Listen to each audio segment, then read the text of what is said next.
My YouTube channel. कैसे हैं आप सब? होप सो आप सब बढ़िया होंगे।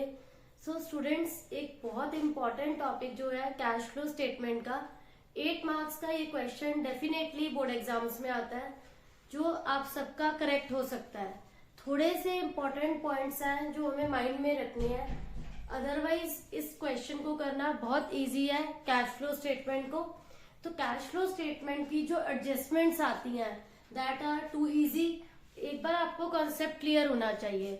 तो कैश फ्लो स्टेटमेंट जो रिवाइज हुआ था, ये कैश फ्लो स्टेटमेंट जो है रिवाइज अकाउंटिंग स्टैंडर्ड 3 के अंडर प्रिपेयर होता है। तो इसमें आपको ये देखना होता है कैश का इनफ्लो एंड आउटफ्लो कहाँ से है। जो भी एडजस्टमेंट है बच्चों वो 2 प्लेसेस पे रिकॉर्ड होती है। मेन इसके अंदर जो पॉइंट आता है वो है प्रोविजन फॉर टैक्स का। आपको प्रोविजन फॉर टैक्स के कॉन्सेप्ट को अच्छे से समझना है। लाइक आपको प्रोविजन फॉर टैक्स दे रखा है 2 इयर्स का। 1 ईयर जो है वो 2020 है, अनदर ईयर जो है 2023 है। आपको अगर ये 2 इयर्स के यहाँ पर बैलेंस गिवन है एंड उसके साथ एक एडजस्टमेंट गिवन है, तो उसको आप कैसे सॉल्व करेंगे मैं आपको एक्सप्लेन करती हूँ। टैक्स का बहुत इंपॉर्टेंट पॉइंट होता है इस चैप्टर में, जो आप अच्छे से क्लियर कर लो। फॉर एग्जाम्पल यहाँ पर 2 बैलेंस आपको जो गिवन है, करंट ईयर का है वो है 4 लाख एंड ओल्ड ईयर का है 320। 4 लाख एंड ओल्ड ईयर का जो है that is 3,20,000 and one adjustment is given कि इनकम टैक्स पेड। एडजस्टमेंट के अकॉर्डिंग आपको जो है अकाउंट प्रिपेयर करना है। यहाँ इनकम टैक्स पेड का बच्चों आपको बैलेंस भी दे रखा है दैट इज 2,80,000। तो इससे आप क्या कंक्लूजन निकालते हैं, क्या समझते हैं कि जो प्रोविजन फॉर टैक्स का ये बैलेंस गिवन है इसको आपको कैसे यहाँ पर प्लेस करना है। कोई भी प्रोविजन जो होता है, मैंने आपको ऑलरेडी बताया था, वो एक लायबिलिटी होती है। तो लायबिलिटीज का हमेशा जो ओपनिंग बैलेंस होता है वो क्या होता है, क्रेडिट होता है। तो प्रोविजन फॉर टैक्स का ओपनिंग बैलेंस आप हमेशा राइट साइड पे लिखेंगे। बाय बैलेंस बीडी यहाँ पर 3,20,000 एंड प्रोविजन का ऑलवेज जो बैलेंस होता है यहाँ पर ओपनिंग जो है वो क्या है 2023 का एंड जो पुराने साल का है वो है 3,20,000। तो इसे हम कैसे प्रिपेयर करेंगे, जो ओपनिंग बैलेंस होता है वो ओल्ड ईयर वाला होता है। ओल्ड ईयर का जो हमारा बैलेंस है, करंट ईयर का 4 लाख है एंड ओल्ड ईयर का 320 है। ओल्ड ईयर का यहाँ आता है 2 बैलेंस सीडी, करंट ईयर का 4 लाख यहाँ आएगा आपका।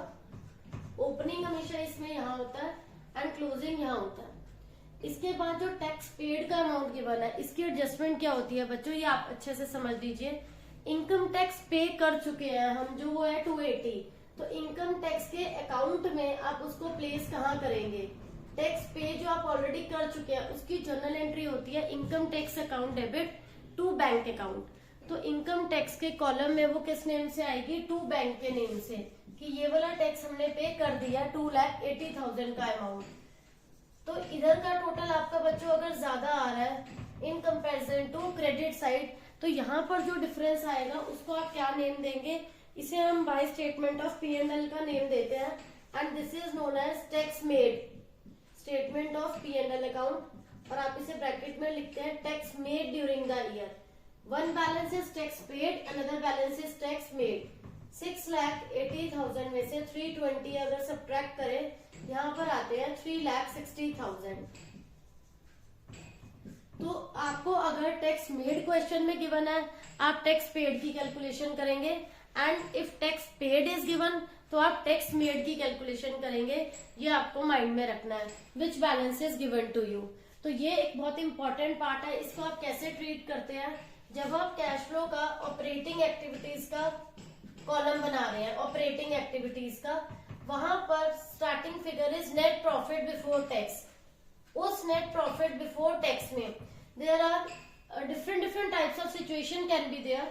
If there is no adjustment, only opening and closing balances are given, तो आप क्या करेंगे, जो आपका ये बैलेंस होता है करंट ईयर वाला, उस बैलेंस को आप प्रॉफिट में ऐड करते हैं। This is the first point. आप अपने माइंड में इसको बिल्कुल सेट कर लीजिए, इसको आप ध्यान से नोटिस करिए। इन पॉइंट्स को आप कहीं पे नोट डाउन कर सकते हैं कि if no adjustment is given, कोई एडजस्टमेंट नहीं गिवन है, उस केस में आप करंट ईयर के प्रॉफिट को, करंट ईयर के टैक्स को, सपोज प्रॉफिट इज 2 लाख के बैलेंस में इस 4 लाख के बैलेंस को आप प्लस करेंगे। एंड जब आप cash flow from operating activities का यहाँ आंसर कैलकुलेट करते हैं तो लास्ट ईयर का जो है टैक्स पेड वो यहाँ पर सब्ट्रैक्ट होता है। One thing is this 3,20,000 current year का ऐड करोगे, ओल्ड ईयर वाला सब्ट्रैक्ट होगा। This is the very important point. And if in case अगर आपको एडजस्टमेंट गिवन होती है उस केस में if tax paid is given आप टैक्स मेड निकाल लोगे, and if tax made is given आप टैक्स पेड निकालोगे। एंड अगर इस केस में आपके मेड और पेड के बैलेंसेस गिवन है फिर आप कैसे ट्रीट करेंगे, जो आपका टैक्स मेड का बच्चों बैलेंस है फिर आप इस टाइप से नहीं ट्रीट करेंगे। 4 लाख ओपनिंग क्लोजिंग को नहीं लेना। उस केस में हम कैसे लेंगे, प्रॉफिट में आप जो ये मेड वाला बैलेंस है 360 इसे हम प्लस करेंगे, एंड जो आपका ये पेड वाला बैलेंस है 2,80,000 इसे हम यहाँ पर सब्ट्रैक्ट करेंगे। Again I am repeating, when adjustment is given आप ओपनिंग एंड क्लोजिंग बैलेंसेस को नहीं यूज करते। उस केस में आप किस बैलेंस को यूज करेंगे, जो आपका मेड का बैलेंस है वो प्रॉफिट में प्लस होगा, एंड जो आपका पेड वाला बैलेंस है वो कैश फ्लो फ्रॉम ऑपरेटिंग के आंसर में लास्ट में सब्ट्रैक्ट होगा। तो इस टाइप से आपका ये टैक्स का प्रोविजन के जो ये पॉइंट्स है इस टाइप से यूटिलाइज होते हैं। इसके अलावा मैं आपको एक और पॉइंट बताती हूँ। वन पॉइंट इज देयर कि आपका प्रपोज डिविडेंड गिवन है। प्रपोज डिविडेंड क्या है बच्चों, कंपनी इनिशियली डिक्लेयर करती है कि कंपनी कितना परसेंट जो है वो डिविडेंड का देगी, स्टार्टिंग में इनिशियली डिसाइड होता है, तो दैट इज प्रपोज डिविडेंड। वो आपका कैश फ्लो फ्रॉम ऑपरेटिंग में एक रूल था बहुत पहले, यहाँ पर वो ऐड भी होता था एंड वो सब्ट्रैक्ट भी होता था। अब आपको क्या करना है, कैश फ्लो फ्रॉम ऑपरेटिंग में जो प्रपोज डिविडेंड है या इंटरिम डिविडेंड है वो कैश फ्लो फ्रॉम ऑपरेटिंग में सपोज प्रपोज डिविडेंड इज 20,000, यहाँ पर वो क्या होगा प्लस होता है। एंड जो प्रपोज डिविडेंड है मैंने आपको बोला जैसे कि हर adjustment each adjustment is placed at 2 places. Secondly ये कहाँ आएगा, डिविडेंड जो है शेयर कैपिटल पे दिया जाता है, फाइनेंस का सोर्स है, तो ये जो है कैश फ्लो फ्रॉम फाइनेंसिंग में सब्ट्रैक्ट होगा and cash flow from operating में प्लस होता है। इस टाइप से इसका ट्रीटमेंट होता है। तो ये आपके provision for tax and propose dividend की एक्सप्लेनेशन यहाँ पर कंप्लीट हो गई। इसके बाद में आपको असेट को कैसे ट्रीट करना है। क्वेश्चन में अगर आपको कोई भी असेट का opening balance and closing given है एंड साथ में उसका डेप्रिसिएशन गिवन है तो उस पर आप प्रॉफिट एंड लॉस की कैलकुलेशन बच्चों कैसे करेंगे, मैं आपको वो इम्पोर्टेंट पॉइंट्स बता देती हूँ कि उसको आपको ट्रीट कैसे करना है सो दैट आपका वो क्वेश्चन गलत ना हो सके। तो इसके लिए ना मैं आपको एक इंडिविजुअली असेट को अकाउंट को कैसे प्रिपेयर करते हैं वो बताती हूँ। सपोज आपको बच्चों क्वेश्चन में असेट के एंड एक्यूमुलेटेड डेप्रिसिएशन के दोनों के बैलेंसेस अगर गिवन है तो आप उसको कैसे ट्रीट करेंगे। सपोज एक मशीनरी है 2022 में जिसका बैलेंस है 5 लाख एंड 2023 में है 6 lakh. Opening closing balance asset के गिवन है, कोई डिफिकल्टी नहीं होगी इस अकाउंट को प्रिपेयर करने में। देन एक्यूमुलेटेड डेप्रिसिएशन का भी बैलेंस गिवन है, तो ऐसे क्वेश्चन में आपको क्या माइंड में रखना है, इसका भी बच्चों ओपनिंग गिवन है एंड क्लोजिंग भी गिवन है। Then there is one more adjustment, a machine costing 1 lakh. Machine बच्चों मशीन की कॉस्ट और बुक वैल्यू में क्या डिफरेंस है। कॉस्ट इज द वैल्यू जिस रेट पर जिस प्राइस पे आप परचेज करते हैं and the book value is the price जिस पर डेप्रिसिएशन जो लगने के बाद उसकी प्राइस आती है, that is the book value. तो 1 लाख उसकी कॉस्ट है, एक्यूमुलेटेड डेप्रिसिएशन उस पर कितना है 44,000 एंड उसको आपने कितने में सेल करा है, सोल्ड फॉर 30,000। इस केस में उन्होंने आपको बोला है आपको मशीन और डेप्रिसिएशन का अकाउंट बनाना है। सपोज ये एडजस्टमेंट आपको आती है एग्जाम में and full fledged question is given तो आप उसे सॉल्व कर लेंगे, बट आप यहाँ कंफ्यूजन नहीं होनी चाहिए आपको कोई भी। तो इसको आप अच्छे से प्रिपेयर करना सीख लो कि machinery account is an asset account. Asset का ओपनिंग बैलेंस हमेशा किधर आता है, लेफ्ट साइड में, to balance BD. Opening balance is 5 lakh, closing balance is 6 lakh accumulated depreciation भी आप साइड बाय साइड बनाएंगे। एनी प्रोविजन फॉर डेप्रिसिएशन और any accumulated balance is liability. Depreciation का ओपनिंग बैलेंस जो है राइट साइड पे आएगा 1,64,000, क्लोजिंग बैलेंस इज 1,80,000। अब आपको माइंड में क्या रखना है, यहाँ पर मशीन जिसकी कॉस्ट 1 लाख थी, 1 लाख जिसकी कॉस्ट थी उस पर डेप्रिसिएशन कितना था, एक्यूमुलेटेड डेप्रिसिएशन वाज गिवन है वो आपको 44,000, वो आप उस पर लेस कर दो, आपकी मशीन की वैल्यू आ गई 56,000 और आपने उसको कितने में सेल करा है 30,000। मैंने आपको ऑलरेडी ये बताया हुआ है, मशीन सेल होती है हम बाय बैंक लिखते हैं बच्चों, 30 में बेचा, 56 उसकी बुक वैल्यू आ रही है, 26,000 आपका क्या हो गया बच्चों, लॉस हो गया। अब आप यहाँ जो डेप्रिसिएशन लगा रहे हैं 44,000, your loss is 26,000, loss on sale is 26,000। Again I am repeating, आपकी मशीनरी की कॉस्ट है 1 लाख की, डेप्रिसिएशन लगा उस पर 44,000 का, तो 1 लाख में से 44 गए, उसकी बुक वैल्यू आ गई 56 एंड आपने उसे सेल करा है 30,000 में, 30 में सेल कर रहे हैं तो 26,000 आपका आ रहा है लॉस। तो ये बच्चों क्वेश्चन यहाँ पर ये अकाउंट कंप्लीट होता है। अब आप इसका टोटल करेंगे, यहाँ पर हमारा टोटल आ रहा है 7 लाख एंड यहाँ आपका टोटल है ओपनिंग बैलेंस का 5 लाख। तो यहाँ जो डिफरेंस आएगा उसको 2 बैंक अकाउंट करेंगे कि हमने इतने की और मशीनरी ली है, 7 लाख माइनस 5 लाख, 2 लाख की आपकी और मशीनरी है। इसे आप कहाँ शो करेंगे, कैश फ्लो फ्रॉम इन्वेस्टिंग में, एंड जो सेल करा है ये भी कैश फ्लो फ्रॉम इन्वेस्टिंग का पार्ट है कि हमने मशीनरी को सेल करा है, ये प्लस में होगा, एंड ये मशीनरी आपने और खरीदी है, कैश फ्लो फ्रॉम इन्वेस्टिंग में ये नेगेटिव होगा क्योंकि ये आपने और परचेज करी है मशीनरी। इन्वेस्टिंग में हमेशा असेट्स आते हैं, असेट्स की सेल और परचेज इन्वेस्टिंग का पार्ट है। एंड एक्यूमुलेटेड डेप्रिसिएशन का आपको ओपनिंग बैलेंस भी क्वेश्चन में गिवन था एंड क्लोजिंग भी, बट जो मशीनरी आपने सेल करी है जिसपे डेप्रिसिएशन 44 आया है वो आपकी यहाँ पर ट्रांसफर हो जाएगी, बिकॉज डेप्रिसिएशन की एंट्री क्या होती है, depreciation account debit to machinery. तो डेप्रिसिएशन अकाउंट में आप यहाँ पर लिखोगे टू मशीनरी अकाउंट, कितना लगा डेप्रिसिएशन हमारा 44,000। तो यहाँ आपका टोटल आ रहा है बच्चों 2,24,000 एंड यहाँ पर आपका टोटल 1,64,000। तो यहाँ पर जो 60,000 का बच्चों डिफरेंस आ रहा है, एज यू ऑल नो मैंने आपको बताया था कि कैश फ्लो फ्रॉम ऑपरेटिंग में नेट प्रॉफिट में हम डेप्रिसिएशन को ऐड करते हैं, ये एक रूल है। तो इस बेसिक रूल को मैं अब आपको यहाँ क्लियर कर दूं, there should not be any type of confusion कि आप कैश फ्लो फ्रॉम ऑपरेटिंग में कौन सा डेप्रिसिएशन ऐड करोगे। This was the accumulated depreciation का ये ओपनिंग था, ये क्लोजिंग है और ये एडजस्टमेंट वाला बैलेंस है जिस सबको हमने यहाँ पर एडजस्ट कर दिया। इन सबकी एडजस्टमेंट करने के बाद आपका जो यहाँ पर डिफरेंस आया है, ये जो डिफरेंस है this is the current year depreciation, ये आपका कैश फ्लो फ्रॉम ऑपरेटिंग में ऐड होगा। 60,000 का जो बैलेंस है ये कैश फ्लो फ्रॉम ऑपरेटिंग में प्लस होगा।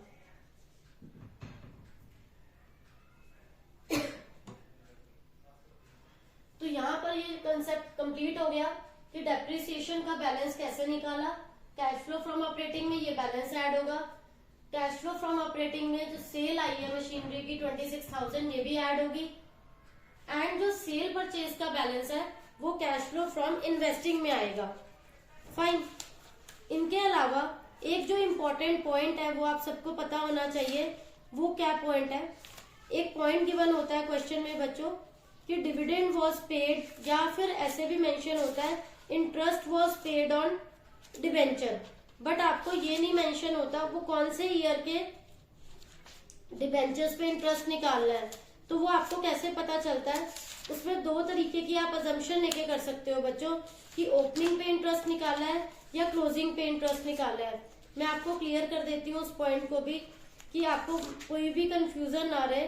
सपोज दो बैलेंस आपको गिवन है, वो दो बैलेंस गिवन है हमारे, वो लोन के भी हो सकते हैं वो डिवेंचर के भी हो सकते हैं, and a point is given कि इंटरेस्ट का रेट आपको गिवन है, वो 2% भी हो सकता है, 5% भी हो सकता है।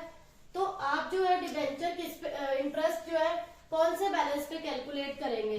तो यहाँ पर हम लॉन्ग टर्म लोन में डिबेंचर्स भी यूज कर सकते हैं वर्ड, और लोन भी कर सकते हैं। सपोज डिबेंचर्स का बैलेंस गिवन है, एक बैलेंस है 2020 का, अनदर बैलेंस है 2023 का। तो यहाँ पर हमारे जो डिबेंचर हैं वो थे 2 लाख के, एंड यहाँ पर हमारे जो डिबेंचर्स हैं वो है 4 लाख के। तो अगर ये पॉइंट आपको गिवन है, इंटरेस्ट ऑन डिबेंचर वाज 2%, तो वो आप 2% इंटरेस्ट की कैलकुलेशन कैसे करेंगे? अब अगर आप ये अज्यूम करते हैं कि ये 2 लाख से जो 4 लाख हुए हैं वो बिगनिंग ऑफ द ईयर पहले ही हो गए स्टार्टिंग में, तो हम जो इंटरेस्ट देंगे वो 4 लाख पे कैलकुलेट करेंगे बच्चों। लेकिन अगर आप ये असम्पशन लेके चलते हैं कि ये 2 से 4 लाख जो हुए ये एंड ऑफ द ईयर हुए, तो आप डिबेंचर का इंटरेस्ट निकालेंगे 2 लाख पर। ये पॉइंट आपको बहुत अच्छे से समझना है। You can take 2 type of assumption कि इफ डिबेंचर्स वर इशूड, ये जो डिबेंचर इंक्रीज हुआ है, अगर आपने ये इशू करे हैं ऑन 1 अप्रैल 2020, मतलब स्टार्टिंग में ही करे हैं 1 अप्रैल 2020। सपोज हम ये भी लेके चल सकते हैं 2022 का बैलेंस है एंड ये 23 का है। 1 अप्रैल 2022 को ही अगर इशू करें हैं तो हमें देना होगा 4 लाख पर इंटरेस्ट 2% के अकॉर्डिंग, इट विल बी 8000। और अगर ये डिबेंचर्स इशू हुए हैं 31 मार्च 2023 को क्लोजिंग डेट पर, तो हम ये जो है इंटरेस्ट देंगे 2 लाख पर, क्योंकि वो 4 लाख हुए एंड डेट पर। हम स्टार्टिंग से इंटरेस्ट नहीं कैलकुलेट करेंगे। अगेन आई एम रिपीटिंग, अगर डिबेंचर्स जो ये 2 से 4 हुए ये स्टार्टिंग में हुए तो आप इंटरेस्ट देंगे 4 लाख पर, एंड अगर ये एंड ऑफ द ईयर हुए तो हम जो इंटरेस्ट देंगे वो ओनली 2 लाख पर देंगे, स्टार्टिंग से नहीं देंगे। होप सो बच्चों आपको ये टॉपिक क्लियर हो गया होगा। ऐसे भी कुछ पॉइंट्स हैं जिनका आपको बिल्कुल कुछ नहीं करना, इग्नोर करना है। बोनस शेयर टाइप्स जो है आपको उसमें कुछ नहीं करना होता। डेफर्ड रेवेन्यू एक्सपेंडिचर है, उसको भी आपने यहाँ पर कुछ नहीं करना।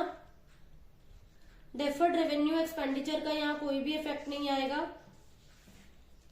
बोनस शेयर्स का यहाँ पर कोई इफेक्ट नहीं आएगा। अदर देन दैट, अगर आपका कोई टैक्स का रिफंड आता है तो टैक्स का जो रिफंड है वो आपका प्रोविजन फॉर टैक्स में से ही सब्ट्रैक्ट हो जाएगा। जो भी आपका प्रोविजन फॉर टैक्स का अमाउंट होगा उसमें से आपका रिफंड आया जो टैक्स का वो माइनस हो जाता है, बाकी हम पे करते हैं। तो इस पॉइंट को आपको माइंड में रखना है कि refund of income tax provision for tax में से ही उसकी एडजस्टमेंट होती है, उसे सेपरेटली नहीं ट्रीट करते। एंड इफ इन केस अगर आपको बच्चों कोई रिजर्व के बैलेंस गिवन है, लाइक वर्कमैन कंपनसेशन रिजर्व है या डिबेंचर रिडम्पशन रिजर्व के बैलेंस है, workman compensation reserve and you can say debenture redemption reserve, ये सब रिजर्व के जो बैलेंस है they get added back to net profits। ये सब नेट प्रॉफिट्स में क्या होते हैं, एड बैक होते हैं। Workman compensation reserve, debenture redemption reserve, ये सभी रिजर्व नेट प्रॉफिट का पार्ट है, उसमें ये एड बैक होते हैं। रिफंड ऑफ इनकम टैक्स जो है वो प्रोविजन फॉर टैक्स में से सब्ट्रैक्ट हो जाता है। एंड इसके अलावा जो और कोई पॉइंट है, बोनस शेयर्स या फिर डेफर्ड रेवेन्यू एक्सपेंडिचर, ये बिल्कुल भी इसे अफेक्ट नहीं करते कैश फ्लो स्टेटमेंट को।